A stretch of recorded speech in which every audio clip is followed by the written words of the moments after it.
ആ മനുഷ്യർക്കൊപ്പം ചേർന്നു നിൽക്കാതെ ഗാന്ധി ഈ രാജ്യത്തിന് മനുഷ്യനെ സൗന്ദര്യം കാണുന്നു. അവരുടെ താല്പര്യവും അവരുടെ പുരോഗതിയും അടിസ്ഥാന ലക്ഷ്യമായി സ്വീകരിച്ചുകൊണ്ടാണ് ഗാന്ധി ജീവിതത്തിലുടനീളം തന്റെ ദർശനങ്ങളെയും ആശയങ്ങളെയും ഉയർത്തിപ്പിടിച്ചത്. ആ മണ്ണിന്റെ മണമുള്ള മനുഷ്യരെയാണ് ഇന്ന് നമ്മുടെ രാജ്യത്തിന്റെ വിവിധങ്ങളായ പ്രദേശങ്ങളിൽ, കവലകളിൽ, നാൽക്കൂട്ട പെരുവഴികളിൽ പാർശ്വവൽകൃതരായി, അരികുവൽകൃതരായി നമ്മൾ ഇന്ന് കണ്ടുകൊണ്ടിരിക്കുന്നത്. ബംഗളൂരിൽ, യലഹങ്കയിൽ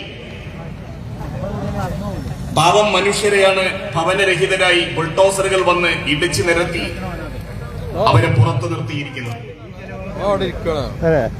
ഇന്ത്യയിൽ അസമിൽ സൃഷ്ടിക്കുന്ന വംശഹത്യയുടെ ലബോറട്ടറിയെ കുറിച്ച് നല്ല ധാരണയുണ്ടായിരിക്കുന്ന സന്ദർഭത്തിലും നമ്മുടെ രാജ്യത്ത് അടിസ്ഥാന വർഗത്തിന്റെ താല്പര്യങ്ങളെ പരിഗണിക്കാൻ, പരിരക്ഷിക്കാൻ കഴിയാതെ പോകുന്നത് ദൗർഭാഗ്യകരമാണ്. അവരുടെ അവ്യക്തമായ വികാരങ്ങൾക്ക് രൂപം നൽകാൻ കഴിയാതെ പോകുന്നത് കുറ്റകരമാണ് എന്ന യാഥാർത്ഥ്യം നമ്മൾ ഓർത്തുവെക്കണം.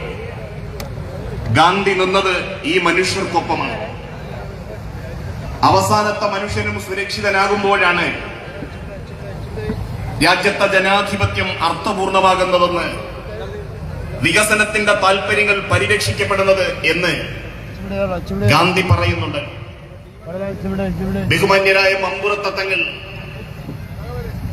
മനുഷ്യർക്കൊപ്പം നിൽക്കുന്നതിനാണ് ബ്രിട്ടീഷുകാർ ഈ രാജ്യത്തെ വിഭജിക്കുവാനും ഭിന്നിപ്പിക്കുവാനും ശ്രമിക്കുന്ന കാലത്ത് അവിടുന്ന് മുന്നോട്ട് വന്നു. ജാതീയമായ അസ്പൃശ്യതയും ജന്മിത്ത ചൂഷണത്തിനും വിധേയരായവരെ മമ്പുറത്ത് തങ്ങൾ ചേർത്തു നിർത്തുകയാണ്. ഭിന്നിപ്പിച്ചു ഭരിക്കുക എന്നതായിരുന്നു ബ്രിട്ടീഷുകാരുടെ തന്ത്രം. മനുഷ്യരെ ജാതിയുടെ, മതത്തിന്റെ, വംശത്തിന്റെ, വർഗത്തിന്റെ താല്പര്യങ്ങളിൽ വിഭജിക്കുക എന്നത് ബ്രിട്ടീഷുകാരുടെ താല്പര്യമായി. അങ്ങനെ മനുഷ്യരെ ഭിന്നിപ്പിക്കുവാൻ ശ്രമിക്കുന്ന കാലത്ത്